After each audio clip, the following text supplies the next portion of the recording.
Salut à tous et bienvenue sur la chaîne de Biggie. Aujourd'hui, j'ai le plaisir de vous retrouver pour la présentation du projet de ma borne Konami Windy 2.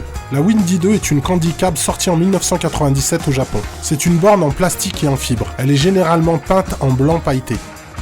Après 8 mois passés sur ma borne sous Big Box, j'avais envie d'expérimenter le rendu du 15K sur une borne cathodique, avec le vrai système d'origine. Je me suis positionné sur cette borne, mais elle n'était plus disponible. J'ai donc possédé une Astro City pendant une semaine. Peu de temps après, elle s'est finalement libérée. J'ai donc cédé mon Astro City pour cette Windy 2. Elle possède un tube Toshiba avec un rendu incroyable. Elle est un peu moins large que l'Astro City. Du coup, elle s'intègre mieux à ma pièce de jeu. Elle possède un système de son stéréo directement tourné vers le joueur comme la Blast City. J'ai reçu cette borne non câblée avec un panel 1 joueur. J'ai donc dû équiper et câbler entièrement le panel 2x6 boutons. Au niveau du son, j'ai également dû raccorder les haut-parleurs et l'ampli qui est différent de celui d'origine. Je voulais vraiment jouer sur le matériel d'origine, j'ai donc opté pour différentes PCB. J'ai également acquis un multi-CPS 1, j'ai posé un multi-CPS 2 Darksoft et je possède un slot MVS pour les jeux Neo Geo. Que ce soit sur les jeux SNK ou Capcom, le rendu est juste exceptionnel. Il me reste quelques réglages minimes au niveau de la géométrie, mais c'est du chipotage. Pour jouer aux PCB les plus rares, j'ai également acquis le pyjama de Hagani, sur lequel je vous ferai un test une fois que je l'aurai correctement paramétré. En attendant, je prends énormément de plaisir à jouer sur cette borne avec de belles scanlines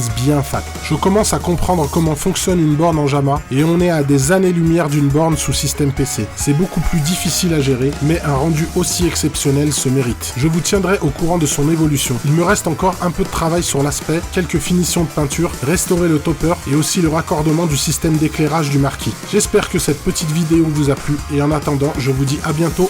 Salut!